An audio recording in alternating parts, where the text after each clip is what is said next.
걸어가신 하나님 아버지 은혜를 감사합니다. 귀한 주일을 허락하여 주셨사오니 기도하며 이 하루를 시작하길 원합니다. 성령께서 우리를 인도하여 주셔서 주님 앞에 준비되는 이 시간 되게 하옵소서. 예수님 이름으로 기도드립니다. 아멘. 찬송가 383장 하나님께 찬양드립니다. 눈을 들어 산을 보니 도움 어디서 오나 천지 지은 주 하나님 나를 도와주시네. 나의 발이 실족지 않게 주가 깨어 지키며 택한 백성 항상 지켜 길이 보호하시네. 도우시는 하나님이 내게 그늘 되시니 낮의 해와 밤의 달이 너를 상치 않겠네.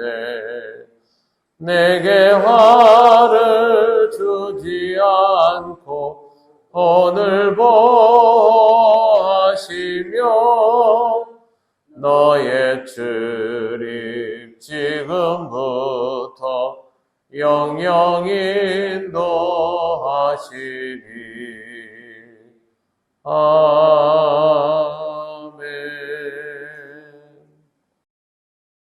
하나님 말씀 누가복음 2장 1절에서 5절입니다. 한 절씩 교독하겠습니다. 그때 가이사 아구스도가 영을 내려 천하로 다 호적하라 하였으니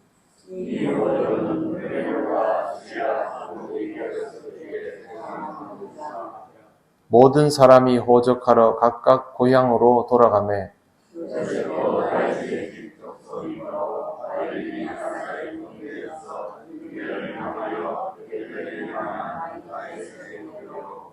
같이 읽겠습니다.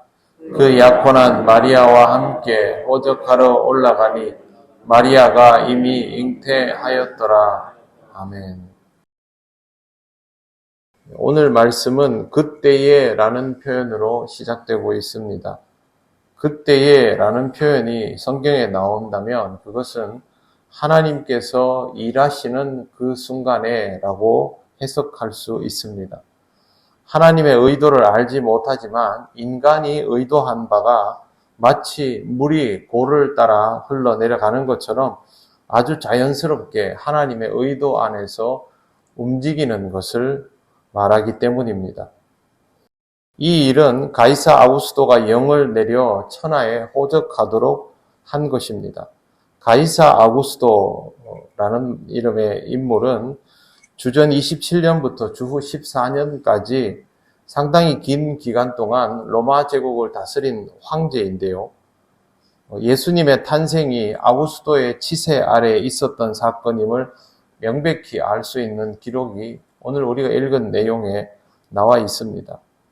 본명은 가이우스 옥타비우스로 로마 제국 아래에서 가장 탁월한 통치력과 행정력을 가지고 있는 인물이었고 이 기간 동안 로마가 가장 번성했기 때문에 로마의 대부라고 불리는 인물입니다. 로마인의 입장에서는 이만한 지도자가 없는 것입니다.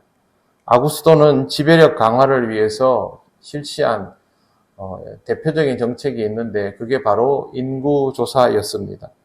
로마 전역에 영을 내려서 대대적인 인구조사를 실시했습니다. 그런데 지금 우리가 생각하는 것처럼 일시적으로 동시에 딱 이루어진 그런 인구조사가 아니라 영을 내려놓으면 각 지역마다 전달되는 시간이 달라지고 지역별로 총독이 있기 때문에 그 총독의 자치권 아래에서 인구조사가 이루어졌던 것으로 보입니다. 2절 말씀 보시면 이 호적은 구레뇨가 수리아 총독이 되었을 때에 처음 한 것이라 라고 되어 있습니다. 수리아 총독이 실질적인 아랫지방이죠. 팔레스틴 지역까지를 관장하고 있던 시대에 인구조사가 행해졌다라는 뜻입니다. 그러면 수리아 총독에 의해서 이루어진 인구조사일 텐데 굳이 천하의 가이사 아구스도가 영을 내려서 호적하라 했다라는 말을 왜 써놓았을까요? 이것은 당시 최고의 나라였던 로마 제국, 사실상의 천하이죠.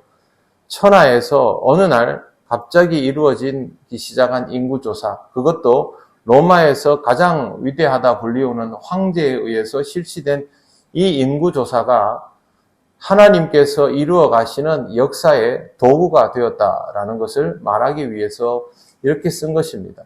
그래서 수리아 총독의 범위로 말하지 않고 천하의 호적이 이루어졌고 그 일 때문에 예수님의 부모가 베들레헴으로 가는 일이 발생했다라는 것을 여기에 적어놓고 있는 것입니다.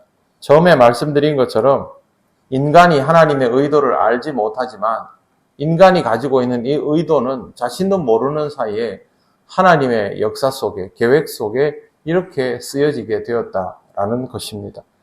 하나님은 아무도 주목하지 않는 곳에서부터 놀라운 일을 이루어 가시는 분입니다. 우리는 그 결과를 보면서 소급해서 판단할 수 있지만 처음부터 그것을 알고 살아갈 수는 없습니다. 우리에게 일어나는 일들도 마찬가지이죠.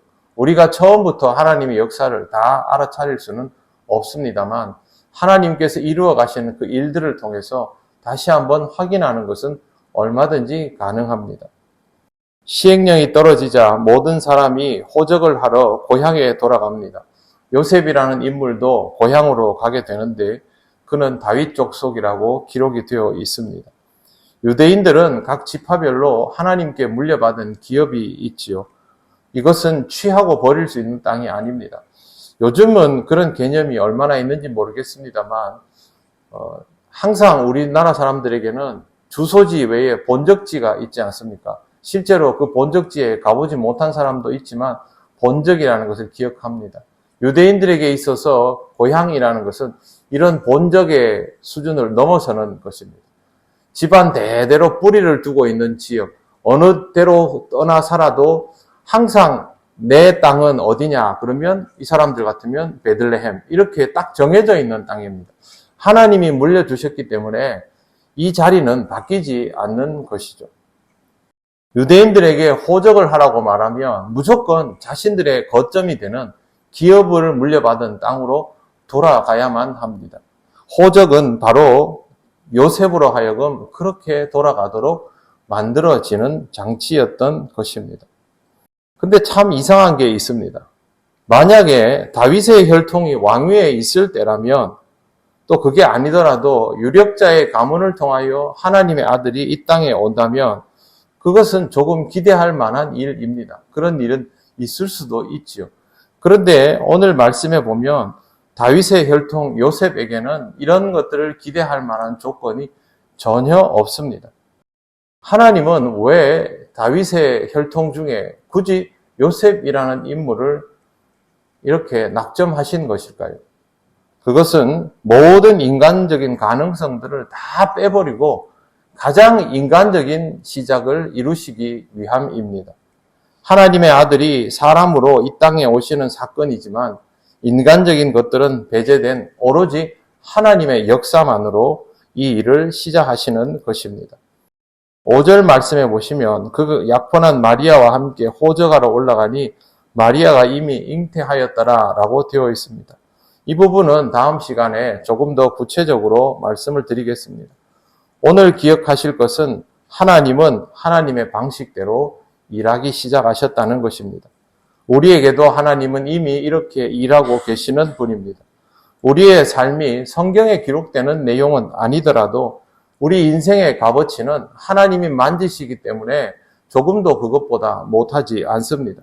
여러분의 삶 속에서 일하시는 하나님의 방법에 항상 주목하시고 그것을 더욱 깊이 헤아려 나가시기를 바랍니다.